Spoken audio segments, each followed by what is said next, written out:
జ్ఞాన పరిమళాలు కార్యక్రమానికి స్వాగతం సుస్వాగతం. అందరికి అవకాశం ఉన్న వారందరూ వీడియోస్ ఆన్ చేసుకోండి మాస్టర్స్. మరి ఈ రోజు ఈ జ్ఞాన పరిమళాలు కార్యక్రమానికి శ్రీలక్ష్మి గారు వచ్చారు ఇల్లందు నుంచి. వారి అనారోగ్యం నుంచి ధ్యానంలో వచ్చినప్పటికీ వారి అనారోగ్యాన్ని సరిచేసుకొని ఎంతో ఆరోగ్యవంతమైన జీవితాన్ని గడుపుతున్నారు. ఇప్పుడు ఎంతో మందికి చక్కగా స్ఫూర్తినిస్తున్నారు. మరి వచ్చినప్పటి నుంచి విశేషంగా ధ్యాన ప్రచారం చేస్తూ ఎక్కడ శాకాహార ర్యాలీలు ఉన్నా వారి వెళ్ళి అక్కడ పాంప్లెట్లు పంచటము, ఇల్లందులో 30x30 పిరమిడ్ నిర్మాణంలో వారు భాగస్వాములై అక్కడ హ్యాపీ సండే కార్యక్రమంలో వచ్చిన వారందరికీ భోజనాన్ని అందిస్తూ మన ధ్యాన మహాచక్రాలు కార్యక్రమంలో ఆ 11 రోజులు అన్నదాన సేవలో పాల్గొంటున్నారు. మరి ఇంకా ఎంతో విశేషంగా వారు ధ్యాన ప్రచారాన్ని చేస్తున్నారు. పిఎంసి అంబాసిడర్ గా ఉంటూ పిఎంసికి ఎనలేని సేవలను అందిస్తున్నారు. మరి ఈ రోజు వారి నుంచి వారి జ్ఞాన పరిమళాలని తీసుకుందాం. Welcome madam. నమస్తే. నమస్తే madam. Please continue ma'am. PMC digital program ని వీక్షిస్తున్న ఆత్మ బంధువులందరికీ నమస్కారం తెలియజేసుకుంటున్నాను. అలాగే చక్కటి ఆత్మజ్ఞానాన్ని అందించిన బ్రహ్మర్షి పితామహ పత్రిజీ సారికి, అలాగే స్వర్ణమాల పత్రి మేడంకి నా శతకోటి వందనాలు తెలియజేసుకుంటున్నాను. ఇంత చక్కటి అవకాశాన్ని ఇచ్చిన అనితా మేడంకి నా ప్రణామాలండి. నా పేరు శ్రీలక్ష్మి, మాది కొత్తగూడెం, భద్రాద్రి కొత్తగూడెం డిస్టిక్. నేను 2017 మే నెలలో ధ్యానంలోకి వచ్చాను. ధ్యానంలోకి రాకముందు నా జీవితం ఎంతో గందరగోళంగా ఉండేది. మా సారు 2009లో ధ్యానంలోకి వచ్చాడు. అయితే నేను ధ్యానంలోకి రాకముందు ఏం జరిగిందంటే, నాకు చిన్నప్పుడు 9 years అప్పుడు నాకు కీలవాతం వచ్చింది మేడం. అయితే అప్పుడు మా నాన్నగారు కాలనీ జాబ్ చేసేది. అయితే హైదరాబాద్ తీసుకెళ్లి Nizam's hospital, Osmania hospital, Gandhi hospital తీసుకెళ్లి చూపించాడు, 2-3 హాస్పిటల్. అప్పుడు కీలవాతం వచ్చింది మీ అమ్మాయికి, కీలవాతానికి మందులు వాడితే హార్ట్ ప్రాబ్లం వస్తుందని చెప్పాడు. మరి కీలవాతం ఉంటే ఏమైద్దని మా నాన్నగారు అడిగారు. అడిగితే ఏజ్ పెరుగుతా ఉంటే శరీరంలో ఒక్కొక్క భాగం చచ్చులాగా వస్తుందని చెప్పాడు అనమాట. అయితే నా బిడ్డ నా కళ్ళ ముందు మంచిగా ఉండాలి, 8-9 సంవత్సరాల వయసప్పుడు ఇలా రావటం ఏంది అనేసి మా నాన్నగారికి అమ్మాయి అంటే ఇష్టం అనమాట. ఇక ఆ ఉద్దేశంగా బాగా బయటకు వచ్చి నన్ను పట్టుకొని ఏడ్చాడు. ఏడిస్తే నేను అన్నాను, ఏం కాదు నాన్న, కీలవాతానికి మందులు వాడదాం, నేను ఉండాలని నీకు అనిపిస్తుందా, ఏం జరుగుతుందో తర్వాత ఆలోచిద్దాం అనేసి ఆ చిన్న వయసులోనే మా నాన్నతో నేను చెప్పాను మేడం. అప్పుడు ఇక డాక్టర్ గారి దగ్గరికి వెళ్ళేసి మాట్లాడాం, మందులు తీసుకున్నాం. కీలవాతానికి 2-3 నెలల్లోనే హార్ట్ ప్రాబ్లం వచ్చింది. నాకు కీలవాతం తగ్గిపోయింది, హార్ట్ ప్రాబ్లం వచ్చింది. హార్ట్ లో ఏం ప్రాబ్లం అంటే, మనకి ఇంటికి కిటికీలు ఎలా ఉంటాయో నాకు హార్ట్ లో కవాటం 75% వంగిపోయి ఒక హోల్ పడి ప్యూర్ బ్లడ్ బాడీలో పడిపోతూ ఉంటది. అప్పుడు కళ్ళు తిరిగేసి నేను కింద పడిపోతూ ఉంటాను. అంటే 20-30లోనే ఉంటుంది అనమాట బీపీ ఎప్పుడు చూసినా. ఇలా జరుగుతూ ఉండేదన్నమాట. అయితే నాకు డాక్టర్ గారు కొత్తగూడెం సింగరేణి హాస్పిటల్లో పెద్ద డాక్టర్ గారు ఉండేటోళ్ళు, ఫిజిషియన్ అనమాట. ఆమె చెప్పింది కదా, ఒక 17-18 సంవత్సరాల వయసు వచ్చేదాకా పెళ్లి చేసుకోవద్దమ్మా అని చెప్పింది. ఎందుకంటే ఎందుకు చేసుకోవద్దు అనేసి మా అమ్మాయి ఎందుకు చేసుకోవద్దు అమ్మ మా నాన్న అడిగారు. అంటే ఈ అమ్మాయి ఇప్పుడు యాక్టివ్గా ఉంది, అలాగే మంచిగా యాక్టివ్గా ఉంటే అప్పుడు ఆలోచిద్దామని చెప్పింది. అప్పుడు నేను 17 సంవత్సరాల వయసు వచ్చినప్పుడు నేను అంటే సంవత్సరం ప్రతి నెలకు మందులు వాడుతూనే ఉన్నాను. ఆ హార్ట్కి కూడా 3 వారాలకు ఒక ఇంజక్షన్ చేయించుకోవాలి, 25 lakhs ఇంజక్షన్ చేయించుకోవాలి. అది 9 పెన్సిలిన్ ఇంజక్షన్తో సమానం అనమాట. కలుపుతుంటేనే గడ్డగట్టేది. నా బాడీ లూజ్ గా పెట్టాలి, కొద్దిగా గట్టిగా పెట్టినా కొంచెం బిగబట్టినా కానీ గడ్డగట్టిపోయేది, వేస్ట్ అయిపోయేది ఆ ఇంజక్షన్. ఎటు సైడ్ చేయించుకుంటే అటు సైడ్ 2-3 రోజుల దాకా నడవనిచ్చేది కాదు. ఒక 40 సంవత్సరాలు వచ్చేదాకా ఆ ఇంజక్షన్ వాడాలని చెప్పారు. తర్వాత నేను ఇట్లా బాగా ఇబ్బంది పడుకుంటేనే ఆ ఇంజక్షన్ చేయించుకుంటేనే 17-18 సంవత్సరాలు వెళ్ళి 18 వస్తాయనక నేను డాక్టర్ గారి దగ్గరికి వెళ్ళేసి అడగటం జరిగింది. అంటే మా గారు అడిగింది అనమాట. అప్పుడు నేను కూడా కొద్దిగా పెద్ద ఏజ్ కాబట్టి నేను కూడా అడిగాను, ఏంటి మేడం నేను ఎందుకు పెళ్లి చేసుకోవద్దు, నాకు చదువు కూడా సరిగా అవ్వలేదు, ఎందుకంటే నాకు ఈ ప్రాబ్లం ఉంది, నేను ఆరోగ్యంగా ఉండాలి అనే ఆలోచనే ఉండేదన్నమాట. అయితే ఇప్పుడు డాక్టర్ గారిని అడిగితే ఇప్పుడు నువ్వు అంతే యాక్టివ్ ఉన్నావు కదా అంటే, చూడండి మేడం నన్ను టెస్ట్ చేయండి అని చెప్పాను. అయితే నువ్వు నడవమని చెప్పారు. నడవటం, ఆ, మంచిగా మాట్లాడడం, హుషారుగా ఉన్నానా లేదా అని చెప్పేసి టెస్ట్లు మేడం. నేను చాలా యాక్టివ్గా ఉన్నానని చెప్పి నువ్వు మ్యారేజ్ చేసుకోమ్మా, పిల్లలు అయ్యేటప్పుడు చాలా కొద్ది ప్రాబ్లం అవుతుంది, నీ పెద్ద ప్రాణానికే ముప్పు వస్తుందని చెప్పింది. ఏం కాదు మేడం, నేను నేను మ్యారేజ్ చేసుకోవాలి, నేను ఎట్లాగో చదువుకునే స్థితి నాకు మంచిగా లేదన్నమాట అని చెప్పేసి మ్యారేజ్ చేసుకోవడం జరిగింది. మ్యారేజ్ చేసుకోకుండా ఈ ప్రాబ్లం ఉందని మా అమ్మతో చెప్పాను. నాకు ఈ ప్రాబ్లం ఉంది కదా, నేను కాబోయే వారికి, మా వారికి నేను చెప్పాలి అని అంటే, మా అమ్మ ఏమన్నదంటే, నువ్వు ఆ ప్రాబ్లం ఉన్న దగ్గర నుంచి కూడా ఒక్కరోజు కూడా బెడ్ మీద పడుకోలేదు, మంచిగా యాక్టివ్గా ఉన్నావు, అదే పెద్ద ప్రాబ్లం కాదు, నువ్వేం చెప్పొద్దు, అవసరం లేదమ్మా అనేసి చెప్పింది. ఇంక నేను కొద్దిగా ఒక నెల దాకా మా అమ్మతో సరిగా నేను మాట్లాడలేదు. అయినా సరే చూద్దామని చెప్పేసి అనుకున్నాం. అనుకోకుండా ఇక అంటే అన్ని కుదిరాయి, మ్యారేజ్ అయింది. కానీ నా లోపల ఉంటుంది మేడం, ఎందుకంటే నేను ఈ ప్రాబ్లం ఉంది, మా వారికి నేను చెప్పలేదు, ఇలా ఇలా ఎందుకు నేను ఎందుకు చెప్పలేదు, ఆ, ఏంటి ఇవన్నీ అనేసి అనుకున్నాను. కానీ తర్వాత పిల్లలు మంచిగానే అయ్యారు, నార్మల్ డెలివరీస్ అయినాయి, పిల్లలు మంచిగా ఆరోగ్యంగా ఉన్నారు. నాకు ఈ హార్ట్ ప్రాబ్లం ఉందనేసి పిల్లలకు కూడా డాక్టర్ దగ్గరికి వెళ్ళి చెకప్ చేయించాం. వాళ్ళకి ఏ హెల్త్ ప్రాబ్లమ్స్ లేవు, చాలా యాక్టివ్ గా హుషారుగా ఉన్నారు. తర్వాత మళ్ళీ అంటే పాప అప్పుడు ప్రెగ్నెంట్ గా ఉన్నప్పుడు, అంటే ఉన్నప్పుడు నాకు ఈ ప్రాబ్లం బయటపడింది. అయితే మా తోటికోడలు కొత్తగూడెం పార్వతి హాస్పిటల్ చేసేది. అయితే ఆ మేడం దగ్గరే నేను 2 కాన్పులకి అక్కడికే వెళ్ళి చూపించుకోవడం జరిగింది. అయితే పాప 7 నెలలు 8 నెలలు వచ్చినప్పుడు, ప్రెగ్నెంట్ గా ఉన్నప్పుడు ఈ ప్రాబ్లం వచ్చినప్పుడు మేడం అడిగింది. మేడం చెప్పింది అనమాట, నీకు ప్రాబ్లం ఉంది కదమ్మా శ్రీలక్ష్మి అనేసి పార్వతీదేవి మేడం అడిగింది. మా తోటికోడలు అరుణ అన్నమాట. అయితే నిజం చెప్పు లక్ష్మి, నీకు ప్రాబ్లం ఉందా అంటే, ఉందక్క, అబద్ధం చెప్పేది ఏం లేదు, మా అమ్మ వాళ్ళు ఇలా చెప్పొద్దు, పెద్ద ప్రాబ్లం కాదు, మంచిగానే హుషారుగా ఉన్నామని చెప్పేసి చెప్పారు అనేసి నేను అన్నాను. అయితే అప్పుడు మా వారికి తెలిసింది. వేరే వాళ్ళు అయితే మేడం, వేరే వాళ్ళు అయితే ఏం చేసేటోళ్ళు అంటే, నేను మామూలుగా దెబ్బలు కొట్టడం, హింస పెట్టడం అలాంటివి చేసేవాళ్ళు. కానీ మా వారు ధ్యానం చేయకముందే, ఏం కాదమ్మా, ప్రాబ్లం వస్తే వచ్చింది, ఒకవేళ పెళ్ళైనాక పెద్ద ప్రాబ్లమ్స్ వస్తే చూయించుకున్నా నేను హాస్పిటల్లో, నువ్వు మంచిగా ఉండాలి నా కళ్ళ ముందని చెప్పేసి ఎంతో ప్రేమతత్వంతో, ఎంతో ఆదరణతోటి నన్ను ఆయన చేయి పట్టుకొని హాస్పిటల్ తీసుకెళ్లటం, చూపించడం, విజయవాడ రమేష్ గారి దగ్గర, కొత్తగూడెం రవిచంద్ర గారి దగ్గర ఎన్నో అండి, 10 హాస్పిటల్ దాకా తిప్పాడు అనమాట, నేను మంచిగా ఉండాలి అనేసి. అయితే అప్పటికే ఆయన ధ్యానంలోకి రావడం జరిగింది. అంతకు ముందు నాకేం చెప్పేవాడంటే, నువ్వు ధ్యానం చేయమ్మా, చక్కగా ఆరోగ్యంగా ఆనందంగా జీవిస్తావు, ఈ భూమి మీద ఏమనుకున్నానంటే, లేదు లేదు, నా ధ్యానం చేస్తే ఎట్లా సమస్యలు తగ్గుతాయి, మూసుకుంటే ఎలా సమస్యలు ఎలా ఎలా తగ్గుతాయి, అలా అయితే అందరు చేసేవాళ్ళు కదా అని నా లోపల ఉండేది. ఇక heart problem madam, heart problem మందులు వాడుతున్నాను. తర్వాత ఒక ఈ మందులు వద్దు ఏమొద్దు, ఈ బాగా ఇంజెక్షన్ చేయించుకోవడం, ఆయనకి చాలా బాధ అనిపించేది అనమాట. నేను ఆ ఇంజెక్షన్ చేయించుకొని 2-3 రోజులకు నడవలేకపోవడం చూసి, వద్దు హోమియోపతి మందులు వాడదామని చెప్పేసి మా ఇంటి ఓనర్ అండి ప్రమీల రాజనర్స్ అంకుల్ వాళ్ళు ఇన్స్టిట్యూట్ పక్కన ఇట్లా హోమియోపతి మందులు వాడిపి రమేష్ అని అంటే, ఖమ్మం నుంచి రాములు గారు వస్తారు, డాక్టర్ గారు రాములు గారు, ఆయన దగ్గర మేము హోమియోపతి మందులు 11 సంవత్సరాలు వాడాము. అయితే ఆ మందులు డోస్ పనిచేయక నాకు ఈ తలలో ఇక్కడ ఈ భాగంలో ఇట్లా కొంచెం ఇట్లా ఉబ్బుగా ఇట్లా చేయబెడితే ఉబ్బుగా తగిలినట్టుగా అనిపించేది. ఇక్కడ ఉబ్బుగా అయినట్టు అయ్యి, అది నేను తర్వాత గమనించాను. ఫస్ట్ బాగా హెడేక్ రావడం జరిగేది అనమాట. 3-4 డాట్ టాబ్లెట్లు వేసేది మా వారు. తర్వాత నన్ను తట్టుకోలేకపోతుంటే, నేను ఏడుస్తుంటే కూడా ఇంజెక్షన్ చేయించేది, పవర్ఫుల్ ఇంజెక్షన్. అది చేసాక కూడా 2-3 గంటల దాకా తగ్గేది కాదు. అయితే ఏంటంటే, ఆయన మంచిగా రోజు పిరమిడ్కి వెళ్ళేసి, వెంకటేశ్వర సార్ పిరమిడ్కి వెళ్ళేసి చక్కగా ధ్యానం చేసుకొని వచ్చేవాళ్ళు. అయితే ఆయన ధ్యానం చేసి వచ్చి, నేను తలకాయ నొప్పితో బాధపడుతుంటే తలకి గుడ్డగట్టి ఆయన కాళ్ళ మీద పడుకోబెట్టుకొని ఆయన చేతులతో ఇలా నిమిరేవాడు. నిమిరితే చాలా మంచిగా అనిపించేది. ఏంది ఇంత మంచిగా అనిపిస్తుంది ఆయన చేతులతో ఇలా ఒత్తినప్పుడు, చాలాసేపు పడుకునేదాన్ని అంట, అసలు నాకే తెలియదు.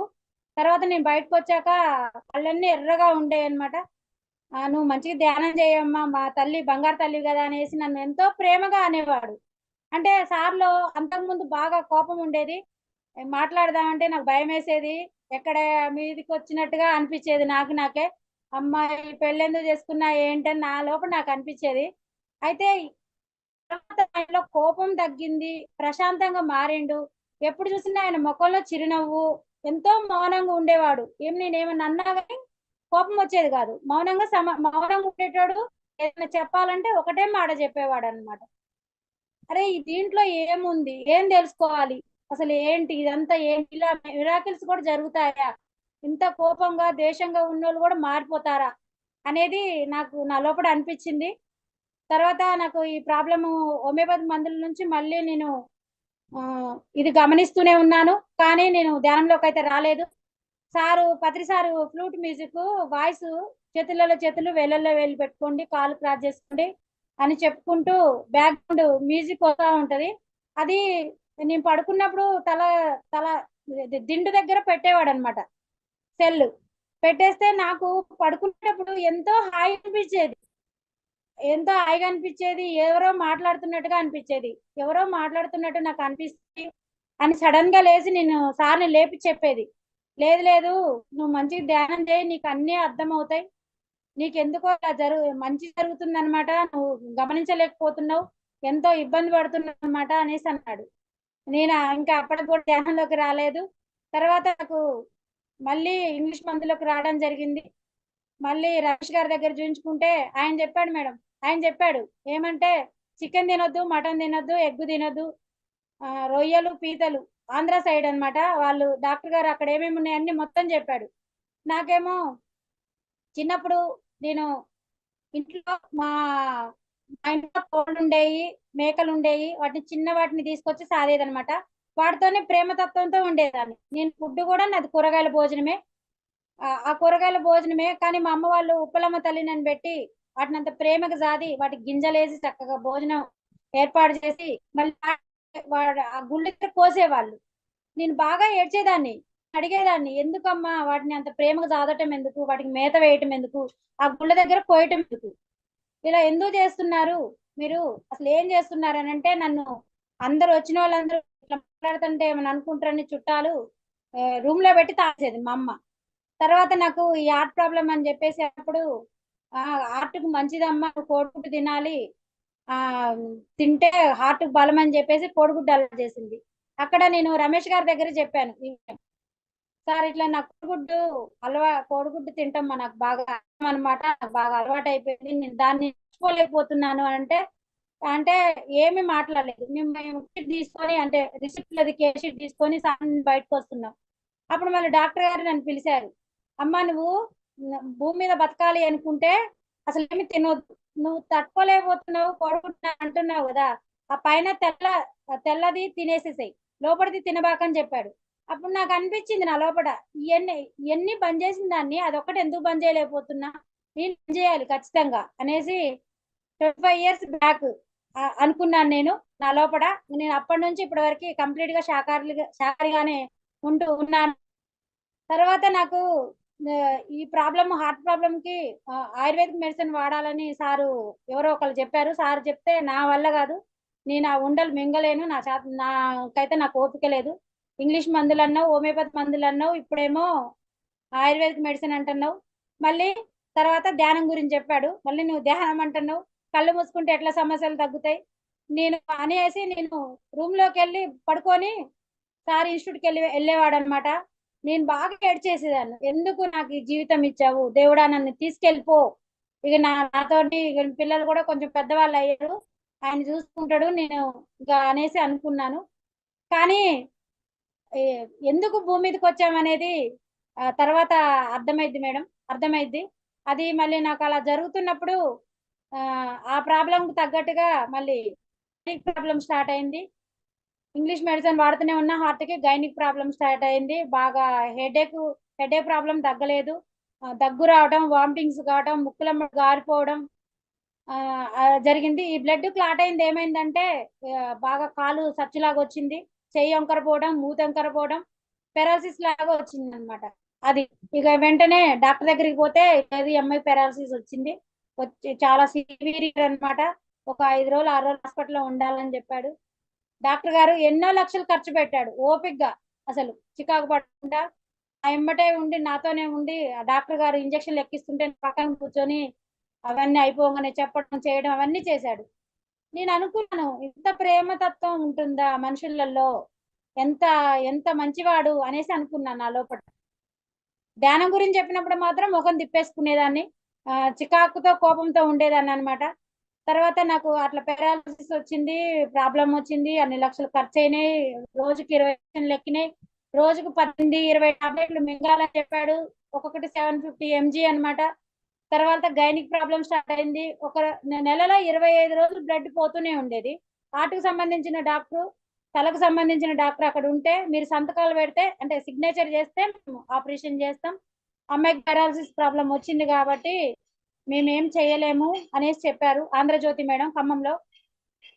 అయితే ఇక అప్పుడు ఆ, ఇట్లా జరుగుతుంది ఇలా అవుతుందని మేడం దగ్గరికి వెళ్తే మేడం ఏం చెప్పిందంటే గర్భసంచి క్లీన్ చేయాలమ్మా, అంత బ్లడ్ పోతుంది, అసలు అయినా కానీ నీకు 12-13 గ్రాముల బ్లడ్ ఉంది ఇంకా గానీ అసలు ఆశ్చర్యం అనిపిస్తుంది అని చెప్పేసి చెప్పింది.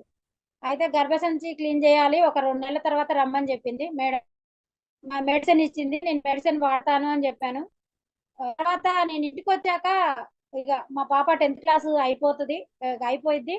ఇక నేను ఇక అనుకున్నాను నా లోపల, ఈ పత్రిసారి ఫ్లూట్ మ్యూజిక్ పెడితే నేను హాయిగా నిద్రపోవటం ఏంది, ఆయన చేతులు తల మీద పెట్టినప్పుడు నేను గంటల కొద్ది నిద్రపోవటం ఏంటి, ఆయనలో అంత కోపం ఉండేది అంత ప్రశాంతంగా ఎలా మారాడు, అంత చిరునవ్వుతో ఎలా ఉన్నాడు, ఎంత ఓపిక సహనం ఎలా ఉన్నాడు అనేది నేను గమనించడం జరిగింది.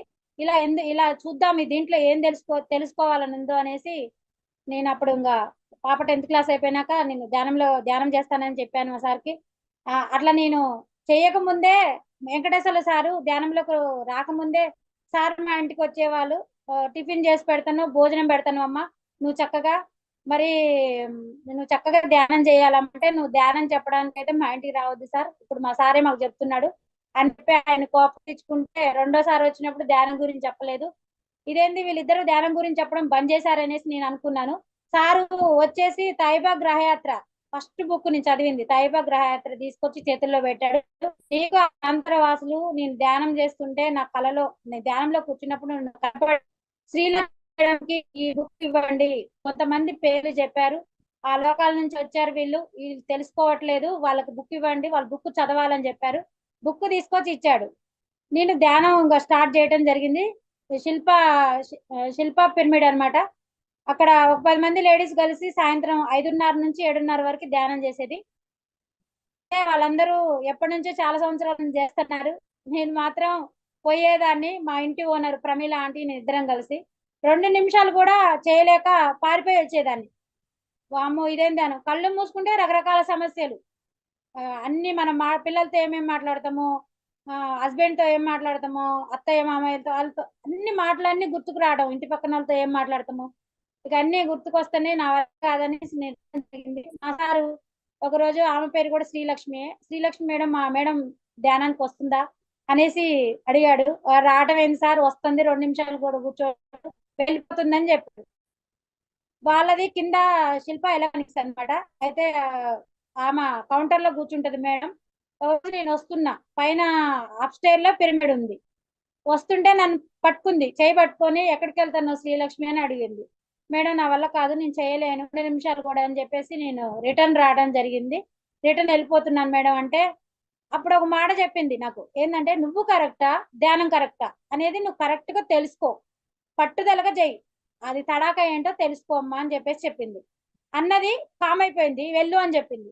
అంటే నాకేందంటే ఎవరన్నా ఏదన్నా ఒక మాట అంటే ఆహా ఇది ఎంతవరకు కరెక్ట్, అసలు నేను కరెక్టా ధ్యానం కరెక్టా అన్నదిగా, ఆహా ఈ లెక్కనైనా మంచి ధ్యానం చేయకుండా తప్పించుకోవచ్చు అనేసి నేను ఇక అప్పుడు సాధన స్టార్ట్ చేయడం జరిగింది.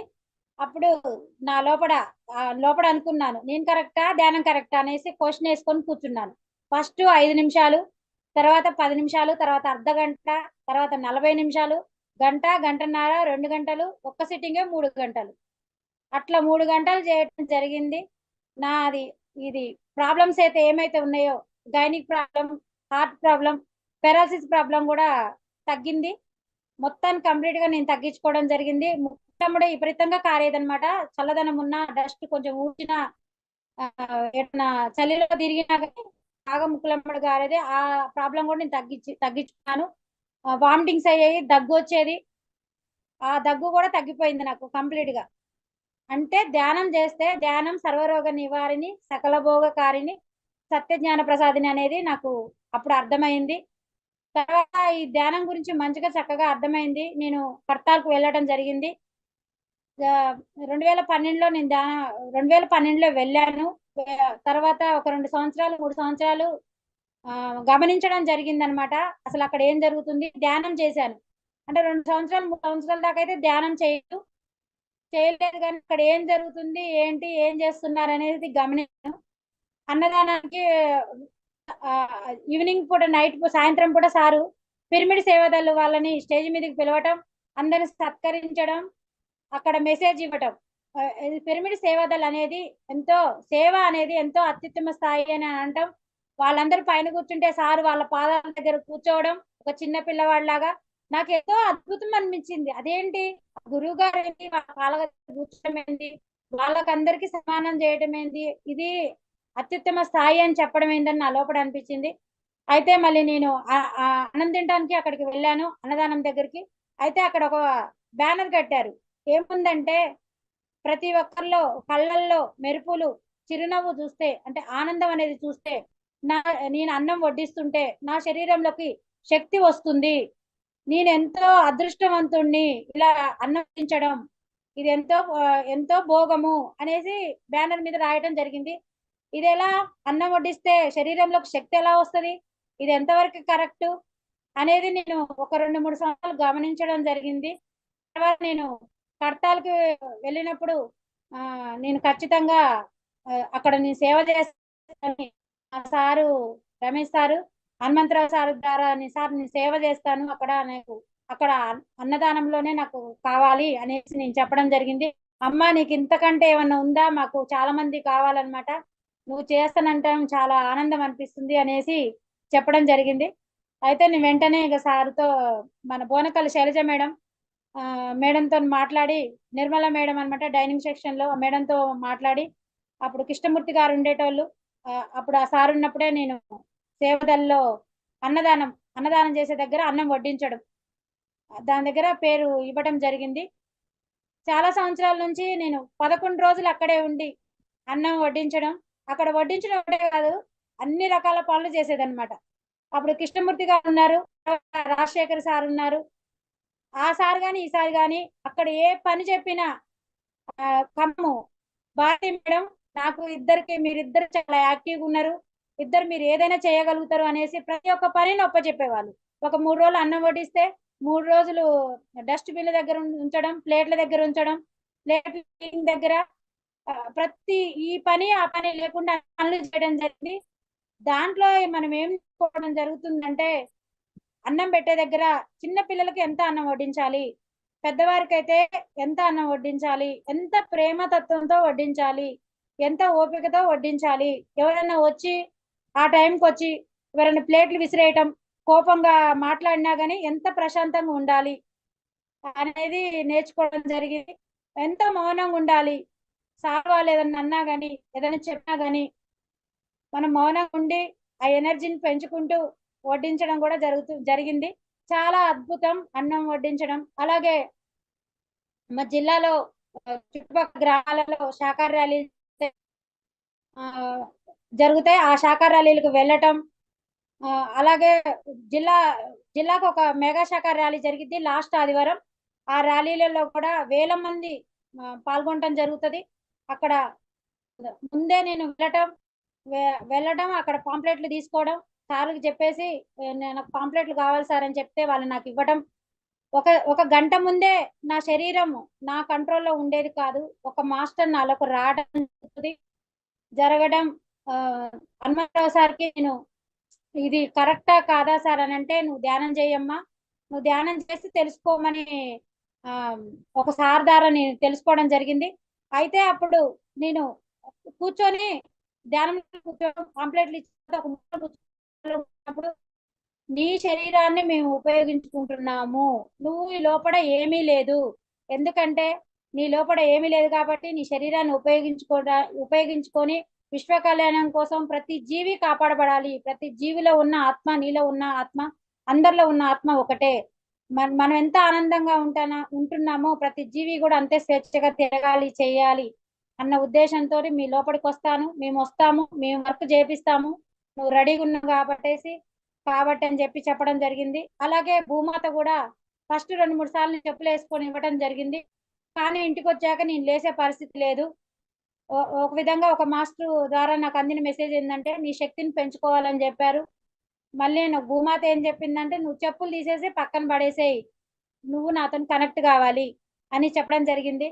ఎంత ఎండాకాలం మార్చి ఏప్రిల్లో కూడా నడి రోడ్డు మీద, అది సిమెంట్ రోడ్డు మీద కూడా బాగా 12 అప్పుడు 11:30 12 వరకు ర్యాలీ జరిగిద్ది. 7-8 కిలోమీటర్లు మెగా ర్యాలీలు అయితే అలా జరిగినప్పుడు అసలు నడుస్తుంటే కూడా బాడీ తుల్లిపోతూ ఉంటది. ఒక ఫీట్ ఒక కొంచెం పైకి లేసినట్టుగా అనిపిస్తుంది అనమాట. కాళ్ళు కూడా ఒక కాళ్ళ కింద ఒక పాన్పులాగా, పూల పాన్పులాగా వేసుకుంటూ పోతారు. ఒక మంచు తెరలాగా ఉంటదన్నమాట కాళ్ళు. అలా నాకు ఆ మాస్టర్స్ సహకారంతోనే ఆ శాఖా ర్యాలీలు చేయడం జరుగుతుంది. ప్రతి ఒక్క చికెన్ షాప్ కి, మటన్ షాప్ కి ఇస్తుంటే అమ్మ మేము నీకు దండం పెడతాం, మేము ఏం చేయాలి అంటే మీరు ధ్యానం చేయండి, మీ లోపల శక్తిని పెంచుకొని చక్కగా మీ లోపలే మీకు ఆన్సర్ వస్తుంది. అప్పుడు మీరు ఏం చేయాలి, ఇది ఒక బిజినెసే కాదు, చాలా బిజినెస్ చేయడానికి నాకు ఆ ఒక్క శాఖా ర్యాలీ చేస్తే ఒక 4-5 నెలల దాకా ఎనర్జీ అనేది తగ్గిపోదు. చాలా అద్భుతం. ఒక్క ర్యాలీ చేస్తే ఒక సంవత్సరం ధ్యానం చేసినంత బరాబరి అన్నమాట. అలాగే చుట్టుపక్కల గ్రామాలలో ధ్యానం క్లాసులు Sailaja madam, Khammam Sailaja madam 41 days class start చేయడం జరుగుతుంది. అక్కడికి రమేష్ గారు, శ్రీలక్ష్మి మేడం, మీరు కూడా ఒక రోజు వెళ్ళి క్లాస్ చెప్పాలి. ధ్యానం అంత కొత్త వాళ్ళు, ధ్యానంలోకి రాకుండా మీ జీవితం ఎలా ఉంది ఆ విషయాలు క్లియర్ గా మీరు చెప్పాలి అని అంటే సార్ ఒక రోజు, నేను ఒక రోజు వెళ్ళి చెప్పడం జరుగుతుంది. చుట్టుపక్కల అదే మాకు జరుగుతుంది. మా ఇల్లెందులో ఉసిరికాయపల్లిలో ఆంజనేయ పిరమిడ్ ధ్యాన మందిరం ఉంది. అక్కడ మాకు ఇల్లెందులో Anantalakshmi madam, Padma madam, Padmasri madam, Renuka madam, Sumalatha, మా సారు వెంకటేశ్వర సారు, మేము ఒక 10 మెంబర్లు 10 మంది ఉన్నాం. అందరం కలిసి చక్కగా ఇంట్లో వంటలు చేసుకొని, లేకపోతే అక్కడ కిచెన్, 7 బాత్రూమ్స్ ఉన్నాయి, ఆశ్రమం ఉంది. అక్కడ వంట చేసి పెద్ద 30x30 పిరమిడ్ ఉందన్నమాట. అక్కడికి వెళ్ళేసి చక్కగా ఇంట్లో వంటలు చేసుకోవడం, కానీ అక్కడ వంట చేసి అక్కడికి 10 నుంచి 4 వరకు, 10 నుంచి 12 వరకు ధ్యానం, చుట్టుపక్కలందరినీ పిలిచేసి ధ్యానం కూర్చోబెట్టడం.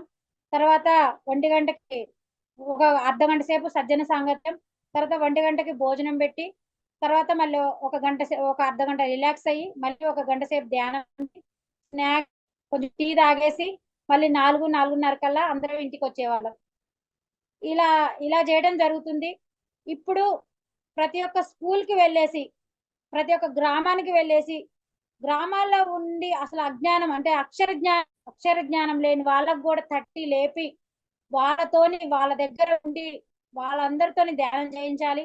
చక్కగా శాకాహారులుగా జీవించాలి ప్రతి ఒక్కరు. అలా చేయటం జరుగుతుంది.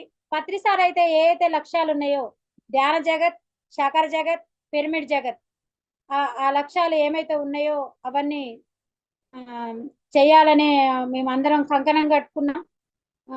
సారు ఎండ లేదు, వర్షం లేదు, చలి లేదు, జేబులో ₹1 లేదు, కాలినడకన ఎర్ర బస్సులో వెళ్ళి ఒక్కొక్కరి ఇంటి ముందు 3 రోజులు, 2 రోజులు, 3 రోజులు పడిగాపులు కాసి వాళ్ళు తలుపు తీసేదాకా ఉండి వాళ్ళకి చక్కగా ధ్యానం, ఎందుకు వచ్చావయ్యా, ఎందుకు పడిగాపులు కాస్తున్నావు అంటే మిమ్మల్ని లేపొద్దని చెప్పి, పడుకున్న వాళ్ళని లేపొద్దని చెప్పి వాళ్ళకి చక్కగా ధ్యానం నేర్పించి చక్కగా మీరు ఇలా చేయాలని చెప్పి అలా వెళ్తున్నాడే ఆ మహానుభావుడు అలా చేస్తుంటే మనం ఏం చేయాలి అసలు? మనం ఎలా ముందుకు వెళ్ళాలి. మేము ఈ అందరి సహకారంతో వెంకటేశ్వరరావు గారు, మన హనుమంతరావు గారు, భూపతిరాజ్ సారు, ఇట్లా ప్రతి ఒక్కరు అందరి సహకారంతో స్కూల్స్ కి వెళ్ళి కాలేజీలకు వెళ్ళటం, పరమేశ్వర రెడ్డి గారి సహకారంతో సేవాదళ కార్యక్రమాలు చేద్దామని, అలాగే స్వచ్ఛ భారత్ కూడా కట్టాల్లో అక్కడ మాకు పోయిన సంవత్సరం ధ్యానమాయోగం 3 చైర్లు మాకు సరస్వతి ప్రాంగణంలో చైర్లు సదరటం ఇచ్చారు. చైర్లు వేయటం సదరటం మొత్తం అయితే అక్కడ ఒక్క రోజు 20,000 30,000 మంది వచ్చేవాళ్ళు. అక్కడ అన్నదానం దగ్గర అన్నం వడ్డించి కూడా మళ్ళీ నేను 10 10:30 కల్లా వచ్చి ఇక్కడ మళ్ళీ అన్ని చైర్స్ సదరటం, కింద ఏమేమి వేస్ట్ అన్ని ఉన్నాయి అవన్నీ వేరి బస్తాలు వేయటం, స్వచ్ఛ భారత్ కూడా చేయడం జరిగింది. మళ్ళీ అక్కడ కూడా ఉసిరికాయల పిరమిడ్ దగ్గర అవన్నీ చేయడం జరిగింది. శైలజ మేడం పత్రి సారు బర్త్డే సందర్భంగా 11 రోజులు కాబట్టి 11వ తారీఖు కాబట్టి 11 రోజులు ఇళ్లలో ధ్యానం పెట్టి ఒక్కొక్క ఇంట్లో 11 మొక్కలు నాటడం ప్రోగ్రామ్ చేయడం జరిగింది. అప్పుడు అందరం వెళ్ళేసి చక్కగా ధ్యానం చేసి కాసేపు మాట్లాడి అందరం కలిసి 11 మొక్కలు నాటడం జరిగింది. కానీ ఎంతో అద్భుతం, ధ్యానం చేస్తే ఎంత ఆనందంగా ఎంత అద్భుతంగా జీవిస్తామనేది అర్థమవుతూ ఉంటది. మా పిల్లలు కూడా మా చిన్నప్పటి నుంచి నాకు ఎప్పుడైతే ఇట్లా శాకారం తినాలి, నువ్వు కూరగాయల భోజనం తినాలని డాక్టర్ రమేష్ గారు చెప్పారు, కార్డియాలజిస్ట్. ఆయన చెప్పిండో నేను ఇంటికి రావడం జరిగింది. మా సార్ కూడా భీమవరం తటవర్తి రాఘవరావు గారి దగ్గరికి వెళ్ళి అక్కడ నుంచి వచ్చేటప్పుడు నేను కూడా శాకాహారి కావాలని చెప్పేసి గట్టిగా నిర్ణయం తీసుకొని ఇంటికి వచ్చి, అమ్మ ఈ ఇంట్లో ఇప్పటి నుంచి కూరగాయల భోజనమే వండాలి, ఎలాంటి వేరే ఆహార పదార్థాలు ఏమి వండొద్దు, ఆ గిన్నెలు అవన్నీ తీసేయాలని చెప్పేసి చెప్పడం జరిగింది. అప్పుడు నాకు ఎంతో ఆనందం అనిపించింది. కానీ వాళ్ళకి 3 సంవత్సరాలు, అది పాప 3వ తరగతి, 8 సంవత్సరాల వయసు, బాబు 10 సంవత్సరాల వయసు. వాళ్ళకు ఒక్కసారి చెప్పాడు, అమ్మ ఏ జీవిని హింసించకూడదు, మనం చక్కగా కూరగాయల భోజనం తినాలి అంటే సరే డాడీ అని చెప్పారు. వాళ్ళకి స్కూల్కి వెళ్లే ముందు ఒక 10 నిమిషాలు ధ్యానం చేయించి చక్కగా వాళ్ళ స్కూల్కి పంపించేవాడు. కానీ నేను అప్పటికి ఇంకా ధ్యానంలోకి రాలేదు. అయితే దీంట్లో మనం తెలుసుకోవాల్సింది ఏంటంటే, శాకాహార భోజనం తింటే పిల్లలు యాక్టివ్గా ఉండరు, ఎనర్జెటిక్ గా ఉండరు అనేసి చెప్తారు చాలా మంది తల్లిదండ్రులు. కానీ మా పిల్లలు ఆ చిన్న వయసు నుంచే ఇప్పుడు కెనడా వెళ్ళారు, ఎంఎస్ అయిపోయింది, ఇంటర్మీడియట్ అప్పుడు బయట ఉన్నారు, బీటెక్ అప్పుడు హైదరాబాద్ లో ఉన్నారు. ఎక్కడ కానీ ఇంతవరకు అంటే కూరగాయల భోజనమే తిన్నారు, ఎలాంటి వేరే ఆహార పదార్థాలు ఏమి తినలేదు. ఎంతో ఎనర్జీతో ఉండేవాళ్ళు. స్కూల్లో కూడా మాంటిసరీ స్కూల్ ఇల్లందులో ప్రతి ఒక్క గేమ్స్ లో పార్టిసిపేట్ చేసేవాళ్ళు. ఒక పెద్ద బాక్స్ నిండా ఇద్దరు పిల్లలు, బాక్స్ నిండా ఎన్ని షీల్డ్లు వచ్చాయో తెలియదు. స్కూల్లో కూడా టాప్ లో ఉన్నారు, ఫస్ట్ ర్యాంక్ లో ఉన్నారు అనమాట 10th క్లాస్ లో. సార్లు ఏంటి అని అంటే, ఒక రోజు నేను సార్ కూడా చెప్పాను, కూరగాయల భోజనం తింటే ఎంత ఆరోగ్యంగా ఆనందంగా ఉంటారో సార్, మా పిల్లలే ఎగ్జాంపుల్ కదా, మీ దగ్గర మీ స్కూల్లో కూడా మేము ధ్యానం చెప్పడానికి వస్తాం, ఖచ్చితంగా మాకు అవకాశం ఇవ్వండి అని అంటే, సర్టిఫికెట్ కావాలి ధ్యానం చెప్పడానికి అని చెప్పేసి చెప్పారు. అది కూడా మేము ఏర్పాటు చేసుకుంటాం అనేసి చెప్పడం జరుగుతుంది, ముందుకు వెళ్ళడం జరుగుతుంది. అలాగే గ్రామాలలోకి వెళ్ళినప్పుడు ఒక టీవీ ప్రొటెక్టర్ లాంటిది, అంటే టీవీ ఒక సినిమా లాగా వేసి గ్రామాల్లో ఉన్న వాళ్ళకి, బయటకు వచ్చే కొంతమంది బయటికి రాలేరనమాట, ఒక సినిమా లాగా వేసి ధ్యానం చేస్తే ఎంత అద్భుతంగా ఎంత ఆనందంగా ఎంత చక్కగా జీవిస్తాం అనేది అక్కడ చూపిస్తే, ఒక వీడియో లాంటిది వేసి చూపిస్తే చక్కగా అందరిలో మార్పు వస్తుందని ప్రతి ఒక్కరు మేము అందరం అనుకోవడం జరిగింది. అది కూడా మేము ఏర్పాటు చేస్తాం. ఎంత అంటే ఇందులో ఉంది, ఎంతో ఉంది. ప్రతి స్త్రీ కనుక ధ్యానవంతురాలైతే, శక్తివంతురాలైతే చక్కగా ఇంట్లో మంచి ఆలోచనలతో మంచి భావాలతో చక్కగా వంట చేసి పెడతాం. ఈ ఆహారం తిన్న వాళ్ళంతా ఆరోగ్యంగా ఆనందంగా అద్భుతంగా జీవించాలనే ఆలోచనతో ఉంటాం.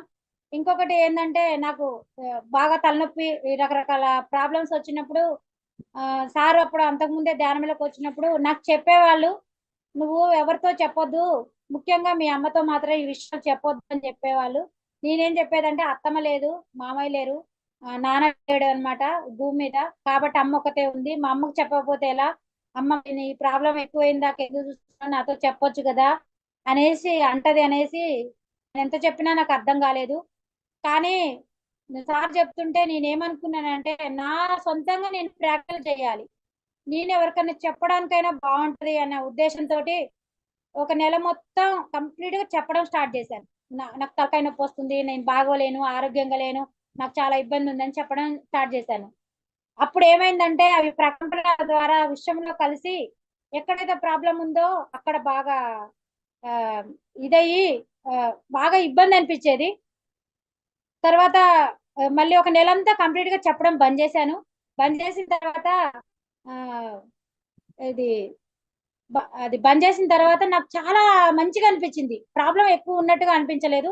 అంటే ఏంటంటే ఇక్కడ చెప్పేది ఈ ప్రోగ్రామ్ లో పిఎంసి డిజిటల్ లో ఉన్న ప్రోగ్రామ్స్ లో ఉన్న అందరికి ఏం చెప్పేది ఏంటంటే, అందరు వీక్షిస్తున్న అందరికి మన ప్రాబ్లం ఉంటే ప్రాబ్లం ఉందని చెప్పొద్దు దయచేసి. ఎందుకంటే ఉన్నా గానీ నేను ఆనందంగా ఉన్నాను, నాకు ఆరోగ్యం చాలా బాగుంది, నేను సంపూర్ణ ఆరోగ్యంతో ఉన్నాను, నాకు ఏ ప్రాబ్లం లేదు అని చెప్పాలి అండి. చెప్పాలి ప్రతి ఒక్కళ్ళు. నాకు కడతాల్లో ఆ, తలకాయ నొప్పి బాగా, అంటే ధ్యానం చేసినప్పుడు తలనొప్పి తలనొప్పి తగ్గేది. ధ్యానం చేసినప్పుడు నాకు ఉమ్, మళ్ళీ తలకాయ నొప్పి వచ్చేది. అప్పుడు వెంకటేశ్వర సారు, మా సారు, అనంతరావు సారు వాళ్ళ వాళ్ళ సమక్షంలోనే ఉండేదాన్ని, వాళ్ళ ముగ్గురు చుట్టూ తిరుగుతూ ఉండేదాన్ని. అప్పుడు సార్ నాకు ఇట్లా వెంకటేశ్వర సార్ని నేను అడిగాను, సార్ నాకు ఇట్లా తలనొప్పి వస్తుంది, మరి నేను ధ్యానం ఎప్పుడన్నా ఒక రోజు ఎట్టన్నా ఏదైనా అర్జెంట్ పని ఉండి చేయకపోతే తలకాయ నొప్పి లేస్తుంది సార్ అని నేను చెప్తే, అప్పుడు నీకు బాలకృష్ణ సారు, ప్రేమ్నాథ్ సారు సారథ్యంలో హాస్టల్ హీలింగ్ సర్జరీస్ జరుగుతాయమ్మా, అక్కడ నువ్వు కూర్చోవాలి, ఆ కూర్చోవాలి ఒక రోజు పొద్దు నుంచి మధ్యాహ్నం వరకు అక్కడ నీకు చెప్తారు. చెప్పిన తర్వాత చక్కగా నీకు ఏమేమి పాటించాలి, ఏమేమి అనుకోవాలో లోపల చెప్తారు, నువ్వు వెళ్ళమ్మా నీకు తెలుస్తుందని చెప్పారు. నేను మా సారు వెళ్ళాము. అయితే ఫస్ట్ మార్నింగ్ నుంచి ఈవినింగ్ వరకు ఎలా ఏమేమి చేయాలో, ఏమేమి అనుకోవాలి లోపడని చెప్పారు. మధ్యాహ్నం లైట్ ఫుడ్ తినాలని చెప్పారు. నేను సగం ఒక చిన్న ముక్క జామ ముక్క ఒక ముక్క తినేసి, ఇది ఏంటంటే తగ్గించుకోవాలి ప్రాబ్లం నేను ఎట్లాగైనా అనేసి నేను అనుకోవడం జరిగింది. అప్పుడు అమ్మో నేను కూర్చోలేస్తున్నా సార్, బాలకృష్ణ సార్ దగ్గర పోయి ప్రేమనాథ్ సార్ దగ్గర వాళ్ళ పక్కన కూర్చొని, సార్ నేను ఈ ప్రాబ్లం తగ్గించుకోలేస్తున్నా, ప్రాబ్లం మళ్ళీ నాకు చాలా ప్రాబ్లం అయ్యేటట్టుంది సార్ అంటే అప్పుడు సారు వెళ్ళమ్మ కూర్చోపో అని చెప్పారు. మైక్ తీసుకొని అందరికి చెప్పారు, ఏంటంటే మీరు కూర్చుంటారు, మీరు శరీరం మొత్తం కట్టడైపోయింది ఎనర్జీస్ తోటి, మీరు బయటికి రావాలంటే రాలేరు. మీ పక్కన మాస్టర్ గాని మాస్టర్స్ ఉంటారు, వాళ్ళు మీ చెయ్యి లేపితే మీరు ఇబ్బందిగా ఉంది, మీరు ఏదో అయిపోతుంది మా లోపల అని అనిపిస్తే చెయ్యి లేపితే అప్పుడు వాళ్ళు బయటకు ఎలా రావాలో మెల్లగా నిదానంగా చెప్తారు, మెల్లగా తర్వాత వాటర్ తాగిపిస్తారు అని చెప్పేసి చెప్పారు. ప్రాసెస్ స్టార్ట్ అయింది. ఇక నా లోపల ఏదో అవుతుంది, ఇక తలకాయ తీసి ఆడ పెడితే బాగుండు, విపరీతమైన తలకాయ నొప్పి, నరాలు తెగిపోతాయి అనిపిస్తుంది. అమ్మా ఈ జీవితం ఏంటి ఇలా ఏందనేసి అనుకున్నాను. ఇక నా వల్ల కాదు, సార్ చెప్పిన మాటలు గుర్తొస్తాయి అని చెప్తే ఉన్నా అక్కడ కూడా, ఎవరికైనా ఇబ్బంది అయితే చేతులు పైకి లేపండి, మేము వచ్చి మేము పక్కన మాస్టర్స్ ఉంటారు, వాళ్ళ నిదానం బయటకు రావాలి చెప్తారని చెప్పారు. ఇక నాకు ఆ మాటలు వింటనే ఇక నేను చెయ్యి సగం దాకా లేపాను. సగం దాకా లేపంగానే కొద్దిగా అయితే పైకి లేపేదాన్ని, సగం నుంచి కిందికి దించేశారు ఒక మాస్టర్. అది ఎంత పులకింత అంటే రోమాలన్నీ నిలబడ్డాయి నా ఒంటి మీద, అసలు చెప్పలేని ఆనందం. అసలు అస్సలు కళ్ళు నిజంగా కళ్ళు తెరిచి అవకాశం ఉంటే వెంటనే కళ్ళు తెరిచి చూసేదాన్నేమో అనేసి నేను అనుకున్నా. నువ్వు కదలలేవు, నీ శరీరం కదలదు, నువ్వు కళ్ళు తెరవలేవు, కళ్ళు మూసుకొనే నన్ను చూడు, నీకు తెలుస్తది అంటే నువ్వెవరో అయ్యా, నువ్వు ఎందుకు వచ్చావు, నువ్వు నా తలకాయ తీసి ఆడ పెట్టరాదు అనేసి నేను నన్ను అడుగుతుంటే, నువ్వు కళ్ళు మూసుకొని చూడు నన్ను అంటే, అప్పుడు నేను కళ్ళు మూసుకున్నాను, నీకేం కాదు నువ్వు కళ్ళు మూసుకొని చూడంటే అన్ని కలర్స్ తోని బుద్ధ భగవానుడు అనమాట కనపడ్డాడు. నువ్వు చిన్నప్పుడే ఆ లోకాలలో విశ్వ కళ్యాణం కోసం వర్క్ చేస్తాను అని చిన్న వయసు నుంచే నువ్వు ఒప్పందం చేసుకున్నావు, అది మర్చిపోయినావు. చిన్నతనంలోనే నేను పుట్టినప్పుడే 3 నెలలప్పుడే నాకు లాగా వచ్చాయి. అప్పుడు డాక్టర్ గారు కూడా నమ్మకం లేదు అనేసి చెప్పారు, చాలా బక్కగా పుట్టాను, అయితే బట్టలలో కూడా కనపడలేదు. మా అమ్మగారు బాగా ఏడ్చిందంట, ఏడ్చింది ఏమని, దేవుడా నా బిడ్డను బతికించు.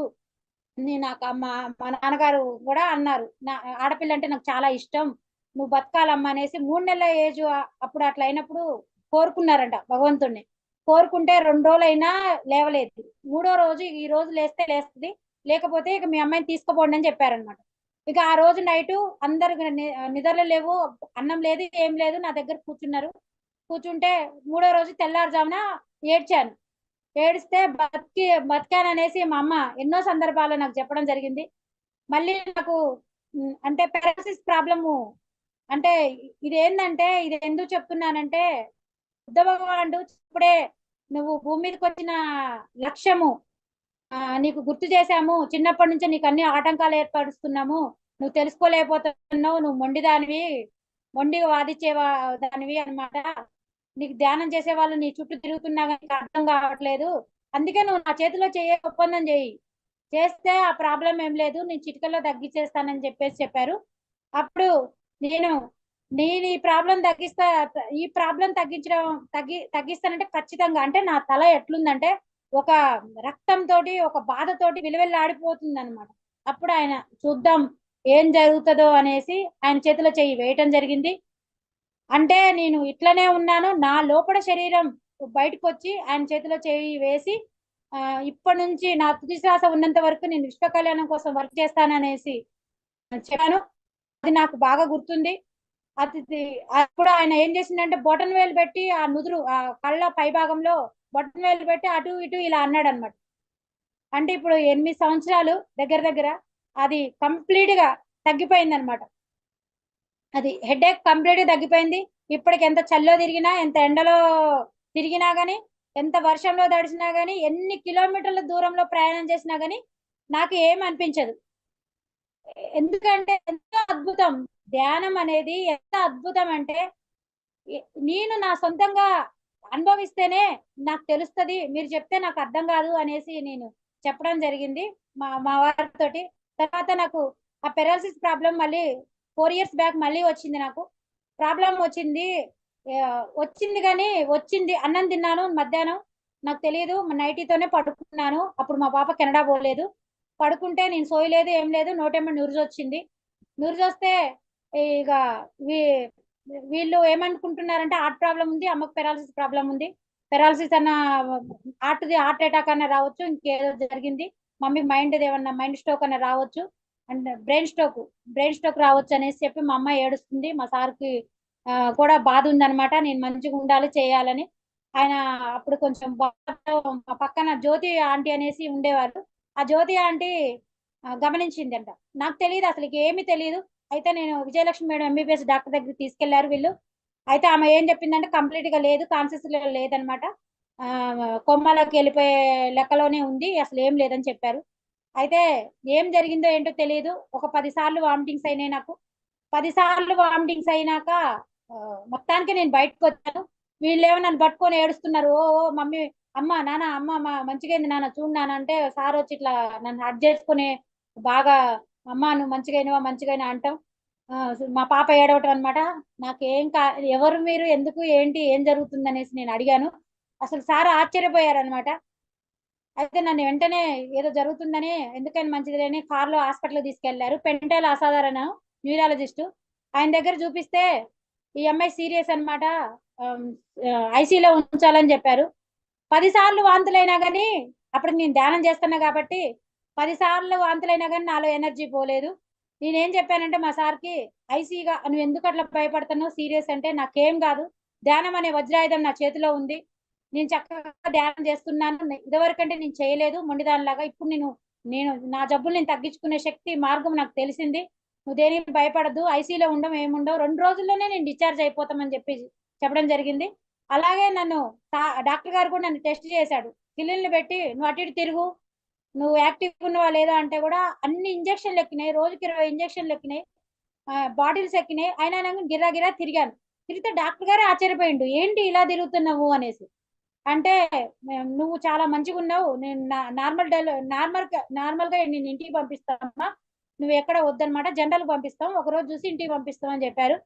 అప్పుడు నేను ఏంటంటే అక్కడ పడుకొని కూడా చేతులు ఆ సిలిండర్ ఎక్కుతుంటే కూడా వేలల్లో వేలు పెట్టుకొని కాలు చేసుకొని ఒక పక్కకి తిరిగి పడుకునేదాన్ని. నీకేం కాదు శ్రీలక్ష్మి, మేము ఉన్నాం, నీకేం కాదు శ్రీలక్ష్మి అనే వాయిస్ వినపడుతూ ఉండేది నాకు. అయితే అప్పుడు ఇక ఈ మందులు రోజుకు మళ్ళీ ఆయన 18 టాబ్లెట్ రాశాడు. నా వల్ల కాదు, నేను మింగలేనని చెప్పాను. ఇక మా సారు, మా అన్నయ్య, మా బ్రదర్ ఇక విజయవాడలో పువ్వాడ రామకృష్ణ అన్నమాట, ఆయన దగ్గరికి తీసుకెళ్లారు. ఆయన దగ్గర తీసుకపోతే ఎంఆర్ఐ స్కానింగ్ తీసారంటే లేదంటే ఇప్పుడు కొత్తగా ఏం తీయలేదు, అంతకుముందు పాతయే చూసి చెప్పాడు, ఇట్లా స్కానింగ్ తీసాడని చెప్పాడు. నన్ను అన్ని సుత్తపెట్టి కొట్టాడు, చేతుల దగ్గర నడుము దగ్గర ఇవన్నీ కొట్టడం చేయడం ఇవన్నీ చేస్తుంటే అప్పుడే చెప్పాడు డాక్టర్, ఈ అమ్మాయికి ప్రాబ్లం ఉన్నట్టుగా ఏం అనిపించట్లేదు, సరే ఎందుకైనా మంచిది ఎంఆర్ఐ స్కానింగ్ తీపిద్దామని చెప్పేసి చెప్పాడు. ఎమ్మడే ఎంఆర్ఐ స్కానింగ్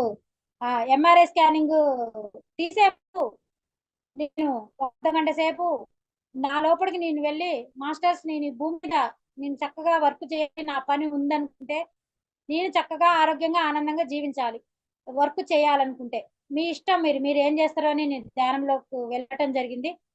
ఎంఆర్ఐ స్కానింగ్ అంటే అంత డ్రమ్ముల సౌండ్ వస్తా ఉంటది, నేను తట్టుకుంటానో తట్టుకోను అనేసి అన్నట్టు కూడా నేను ధ్యానంలోకి వెళ్ళడం జరిగింది. అప్పుడు మాస్టర్స్ వాళ్ళే చూసుకుంటారనే ధైర్యం నాకు ఉందన్నమాట.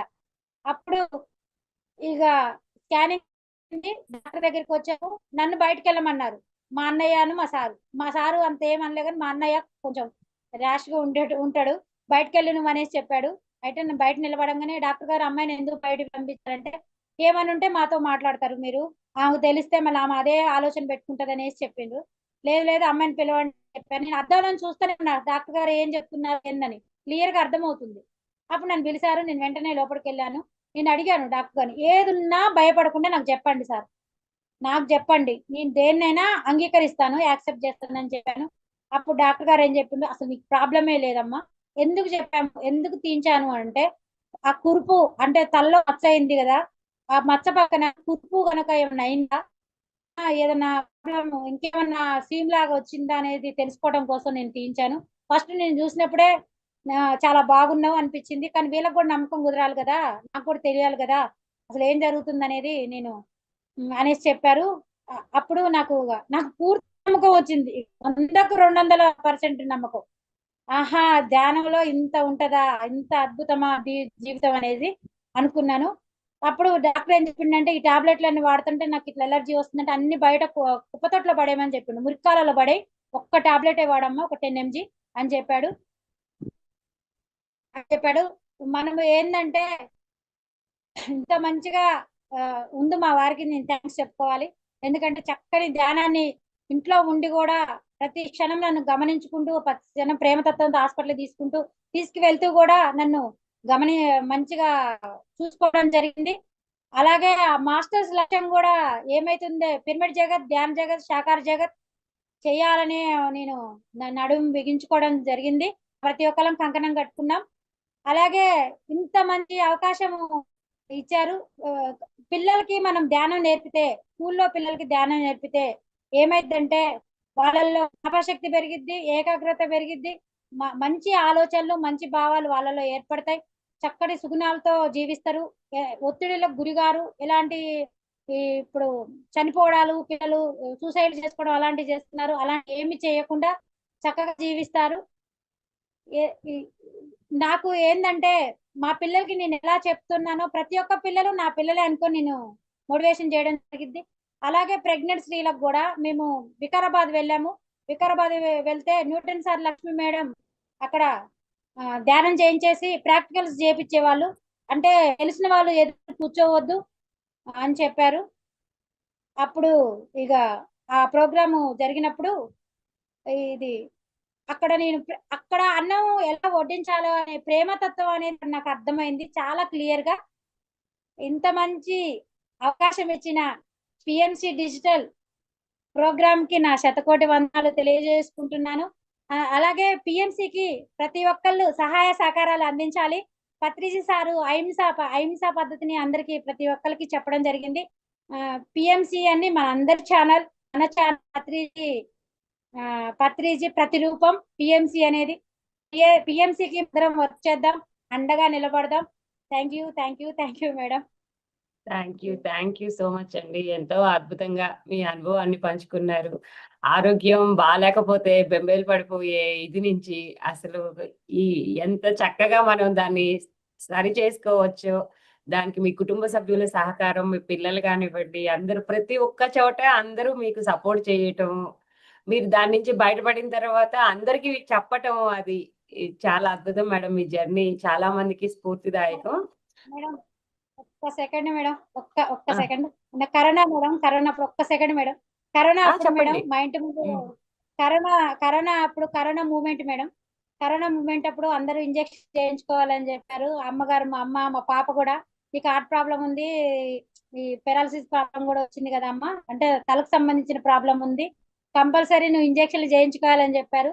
నా లోపల లేదు నేను చేయించుకోవాలని, నేను చేయించని చెప్పాను.